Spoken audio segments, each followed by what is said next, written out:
नमस्कार दोस्तों, स्वागत है आपका विजन आरएस यूट्यूब चैनल पर। आज के इस करंट अफेयर वीडियो में हम बात करने जा रहे हैं 29 मई 2020 से संबंधित महत्वपूर्ण समसामयिक घटनाओं की। साथ में सभी करंट अफेयर वीडियोस के लिए आपको पीडीएफ फाइल मिल जाएगी, जिसके लिए आपको डिस्क्रिप्शन में दिए गए टेलीग्राम लिंक के ऊपर जाके पीडीएफ फाइल आप डाउनलोड कर सकते हो। पहला प्रश्न है, हाल ही में न्यू डेवलपमेंट बैंक का नया अध्यक्ष किन्हें नियुक्त किया गया? प्रश्न के विकल्पों में आपके सामने है सुमन गवानी, मार्कोस ट्रायोज, केसी कामत या इनमें से कोई नहीं।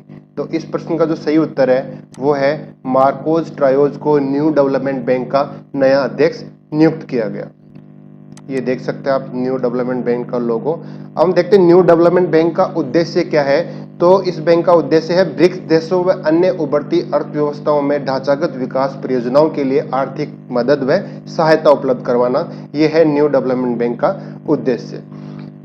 न्यू डेवलपमेंट बैंक की स्थापना हुई थी 15 जुलाई 2014 को और इसका मुख्यालय है चीन के शंघाई शहर में। न्यू डेवलपमेंट बैंक के जो सदस्य देश हैं वो हैं ब्रिक्स कंट्रीज फॉर ब्राजील, रूस, भारत, चीन और दक्षिण अफ्रीका। इन कंट्रीज को बोलते हैं ब्रिक्स कंट्रीज। आप मैप में देख सकते हो, ये पांचों कंट्रियां ब्रिक्स कंट्री के रूप में जानी जाती हैं।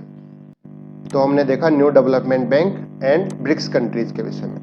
अगला प्रश्न है, हाल ही में पी कुमारन को किस देश में भारत का उच्चायुक्त नियुक्त किया गया? विकल्पों में है ऑस्ट्रेलिया, रूस, अमेरिका और सिंगापुर। तो पी कुमारन को सिंगापुर में भारत का उच्चायुक्त नियुक्त किया गया। ये देख सकते हो आप मैप में सिंगापुर की लोकेशन। सिंगापुर और भारत को इसमें दिखाया गया है। सिंगापुर विश्व में एक प्रमुख बंदरगाह देशों में जाना जाता है और एक महत्वपूर्ण व्यापारिक केंद्र के रूप में भी सिंगापुर की अलग पहचान है। यह दक्षिणी एशिया में मलेशिया तथा इंडोनेशिया के बीच में स्थित है। तो मैप में ये जो पॉइंट हाईलाइटेड किया गया है ये है सिंगापुर कंट्री, जिसको यहाँ पे आगे एक डिटेल मैप में भी दिखाया गया। तो पी कुमारन को सिंगापुर देश में भारत का उच्चायुक्त नियुक्त किया गया। इंपॉर्टेंट क्वेश्चन है। हाल ही में सेबी ने NHAI अर्थात national highways authority of India पर कितने लाख रुपए का जुर्माना लगाया? ऑप्शंस आपके सामने है, 7 लाख, 8 लाख, 10 लाख या इनमें से कोई नहीं। तो इस प्रश्न का सही उत्तर है सेबी ने national highways authority of India पर 7 लाख रुपए का जुर्माना लगाया। फ्रेंड्स, हो सकता है कि एग्जाम के दृष्टिकोण से ये इंपॉर्टेंट क्वेश्चन इतना ना बने कि कितने लाख रुपए का जुर्माना था, लेकिन इस प्रश्न में दो महत्वपूर्ण संगठन दिए हैं, सेबी और national highways authority of India. इसके बारे में हमें जानकारी रखना बहुत आवश्यक है। ये बहुत ही महत्वपूर्ण भारत सरकार के दो अंग हैं, तो इनके बारे में हमें जानकारी होना आवश्यक है। लेकिन साथ में आपको बता दें कि जुर्माना लगाया क्यों सेबी ने। तो सेबी ने वित्तीय परिणामों का समय पर खुलासा नहीं करने के लिए राष्ट्रीय राजमार्ग प्राधिकरण पर ये 7 लाख रुपए का जुर्माना लगाया। सेबी अर्थात भारतीय प्रतिभूति और विनिमय बोर्ड भारत में प्रतिभूति और वित्त का एक नियामक बोर्ड है। इसकी स्थापना 12 अप्रैल 1988 में हुई तथा सेबी अधिनियम 1992 के तहत वैधानिक मान्यता 30 जनवरी 1992 को प्राप्त हुई। देखो यहाँ पे ये है कि सेबी की स्थापना कब हुई, तो सेबी की स्थापना हुई थी 12 अप्रैल 1988 को। तो सेबी को वैधानिक मान्यता कब प्राप्त हुई, तो सेबी को वैधानिक मान्यता प्राप्त हुई थी 30 जनवरी 1992 को। सेबी का मुख्यालय है वो है मुंबई में और वर्तमान में सेबी के जो प्रमुख है वो है अजय त्यागी। अब हम चर्चा करते हैं भारतीय राष्ट्रीय राजमार्ग प्राधिकरण की। तो ये प्राधिकरण भारत सरकार का एक उपक्रम है। इसका कार्य है इसे सौंपे गए राष्ट्रीय राजमार्गों का विकास, उनका रखरखाव और प्रबंधन करना, इससे जुड़े हुए अथवा इससे अनुषंगिक मामलों को देखना, ये इसका कार्य है। भारतीय राष्ट्रीय राजमार्ग प्राधिकरण की स्थापना 1988 को हुई। इसका मुख्यालय है वो है नई दिल्ली में और वर्तमान में प्रमुख है राजीव रंजन। तो हमने दो महत्वपूर्ण संगठनों के बारे में देखा, सेबी और राष्ट्रीय राजमार्ग प्राधिकरण। बढ़ते अगले क्वेश्चन की तरफ। हाल ही में किस देश में भारतीय पुरातत्व विभाग को 1100 साल पुराना शिवलिंग मिला? बहुत इंपॉर्टेंट क्वेश्चन है, कल के ही न्यूज़पेपर में काफी चर्चा में रहा। तो ये जो मिला 1100 साल पुराना शिवलिंग, ये मिला वियतनाम कंट्री में। ये देखिए, ये फोटो है उस मिले शिवलिंग की जो भारतीय पुरातत्व विभाग ने वियतनाम में खोजा।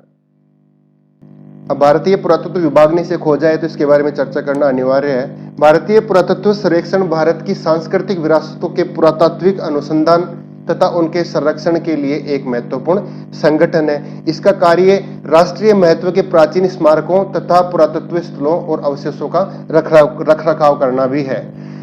भारतीय पुरातत्व सर्वेक्षण के संस्थापक थे वो थे अलेक्जेंडर कनिंघम। 1861 में इसकी स्थापना हुई और मुख्यालय है वो है नई दिल्ली में। भारतीय पुरातत्व सर्वेक्षण भारत के संस्कृति मंत्रालय के अंडर में काम करने वाला एक संगठन है। तो ये हमने देखा वियतनाम में ये है। वियतनाम में ये 1100 साल पुराना शिवलिंग मिला। साथ में हमने चर्चा की भारतीय पुरातत्व सर्वेक्षण विभाग के बारे में। अगला प्रश्न है, भारत और चीन के बीच सीमा विवाद पर किस विदेशी राष्ट्रपति ने दोनों देशों के बीच मध्यस्थता करने का प्रस्ताव दिया? तो ऑप्शंस आपके सामने है, डोनाल्ड ट्रंप, हसन रूहानी, इमैनुअल मैक्रो और शी जिनपिंग। तो ये जो प्रस्ताव दिया भारत व चीन के बीच में मध्यस्थता करने का, ये दिया अमेरिकी राष्ट्रपति डोनाल्ड ट्रंप ने। काफी समय से भारत व चीन के मध्य सीमा पर एक विवाद की स्थिति बनी हुई है। इस विवाद के चलते अमेरिकी राष्ट्रपति डोनाल्ड ट्रंप ने कहा कि वो दोनों देशों के बीच में मध्यस्थता कर सकता है। हालांकि चीनी विदेश मंत्रालय ने उनके इस प्रस्ताव को ठुकरा दिया और बोला कि हमें मध्यस्थता की जरूरत नहीं है। तो ये इंपॉर्टेंट है कि डोनाल्ड ट्रंप ने भारत व चीन के मध्य चल रहे तनाव के बीच मध्यस्थता करने को कहा। प्रश्न संख्या 6, देश भर में फंसे प्रवासी मजदूरों की समस्या और उन पर आई विपत्ति को लेकर किस अदालत ने खुद संज्ञान सुओ मोटो लिया है और केंद्र व राज्यों को नोटिस भेजा है? तो इस प्रश्न का जो सही उत्तर है वो है सुप्रीम कोर्ट ने प्रवासी मजदूरों की समस्याओं के बारे में संज्ञान लिया है, राज्यों को नोटिस भेजा है कि किसी भी प्रकार की जो प्रॉब्लम्स है वो प्रवासी मजदूरों को नहीं होनी चाहिए जो एक राज्य से दूसरे राज्य में जा रहे हैं। और राज्यों को यह भी बताया कि आप उनके आने जाने का, उनके रहने का, उनके खाने पीने की व्यवस्था भी राज्य की जिम्मेदारी है। तो ये नोटिस सुप्रीम कोर्ट ने राज्यों को भेजा है ताकि प्रवासी मजदूरों की समस्या को कम किया जा सके। तो देखते हैं सुप्रीम कोर्ट के नोटिस के बारे में डिटेल। मजदूरों के संगठन में हस्तक्षेप करने से मना करने के कई हफ्तों बाद सुप्रीम कोर्ट ने देश के विभिन्न हिस्सों में फंसे प्रवासी मजदूरों की समस्या और दुखों का स्वतः संज्ञान लिया है। इस संज्ञान में जस्टिस अशोक भूषण, संजय किशन कौल और M.R. शाह की खंडपीठ ने मीडिया रिपोर्ट का संज्ञान लिया जिससे प्रवासी मजदूरों के पैदल चलने और सैकड़ों किलोमीटर साइकिल पर घर जाकर वापसी जाने का दिखाया गया था। प्रश्न संख्या 7, हाल ही में किस राज्य सरकार ने अपने सभी नागरिकों का स्वास्थ्य डेटाबेस बनाने की योजना तैयार की? बहुत ही इंपॉर्टेंट क्वेश्चन है। ऑप्शंस आपके सामने है, महाराष्ट्र, कर्नाटक, हरियाणा और राजस्थान। तो इस प्रश्न का सही उत्तर है कर्नाटक ने हाल ही में अपने सभी नागरिकों का स्वास्थ्य डेटाबेस बनाने की योजना तैयार की है। और ये योजना कर्नाटक ने क्यों तैयार की है इसके बारे में हम देखते हैं। कर्नाटक सरकार ने शीघ्र ही अपने सभी नागरिकों का स्वास्थ्य डेटाबेस तैयार करने की योजना शुरू की है। ये अपने आप में एक अनूठी पहल है जिसके माध्यम से राज्य के स्वास्थ्य रजिस्टर में सभी नागरिकों का वास्तविक और प्रमाणीकृत स्वास्थ्य डेटा रखा जाएगा। कोविड-19 के अनुभव से एक मजबूत और वास्तविक जन स्वास्थ्य डेटा रखने की आवश्यकता महसूस हुई और इसलिए प्रत्येक नागरिक का डेटा रखना आवश्यक हो गया है। राज्य सरकार ने अपने 6.5 करोड़ नागरिकों का सर्वेक्षण करवाने का इसमें निश्चय लिया है जिसके तहत प्राथमिक स्वास्थ्य केंद्रों के कर्मचारी, शिक्षा विभाग के कर्मचारी और आशा कार्यकर्ताओं का इसमें सहयोग लिया जाएगा। तो ये था नागरिकों का स्वास्थ्य डेटाबेस बनाने का जो निर्णय लिया है वो लिया है कर्नाटक सरकार ने और उसके लिए योजनाएं भी उन्होंने तैयार की है। प्रश्न 8, हाल ही में किसने मानव रहित ड्रोन हेलीकॉप्टर का सफलतापूर्वक परीक्षण किया? तो ये सफलतापूर्वक परीक्षण किया चीन ने। ये देखिए मानव रहित ड्रोन हेलीकॉप्टर। अब इस हेलीकॉप्टर के बारे में और इसके महत्व के बारे में यह है कि सामरिक क्षेत्र में अहम कदम उठाते हुए चीन ने 500 किलोग्राम से ज्यादा वजनी सामान ले जाने में सक्षम एक मानव रहित मालवाहक विमान का सफल परीक्षण किया है। परीक्षण के तहत चीन की सेना ने मानव रहित विमान के जरिए 500 किलोग्राम से भी ज्यादा वजन के सैन्य साजो सामान को 500 किलोमीटर दूर दुर्गम पहाड़ी क्षेत्र में स्थित लक्ष्य तक सफलतापूर्वक पहुंचाया जाएगा। तो इस मानव रहित ड्रोन हेलीकॉप्टर का जो सफलतापूर्वक परीक्षण किया वो किया था चाइना ने। किस राज्य सरकार ने सार्वजनिक स्थानों पर मास्क न पहनने वालों पर 500 रुपए का जुर्माना लगाने का निर्णय लिया है? तो यह राज्य है हरियाणा। हरियाणा राज्य ने सार्वजनिक स्थानों पर मास्क न पहनने पर, सार्वजनिक स्थानों पर थूकने पर 500 रुपए का जुर्माना लगाने का प्रावधान किया है।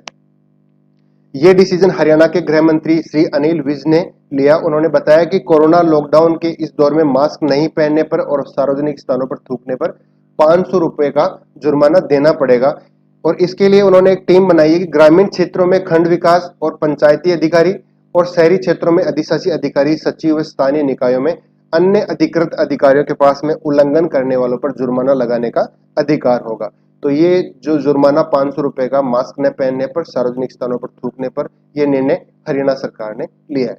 आज का हमारा प्रश्न है, हाल ही में बढ़ते कोरोना संक्रमण की वजह से किस राज्य ने सभी निजी अस्पतालों को अपने अधिकार क्षेत्र में ले लिया है? तो विकल्पों में आपके सामने देख सकते हो, दिल्ली, उत्तर प्रदेश, पंजाब और महाराष्ट्र।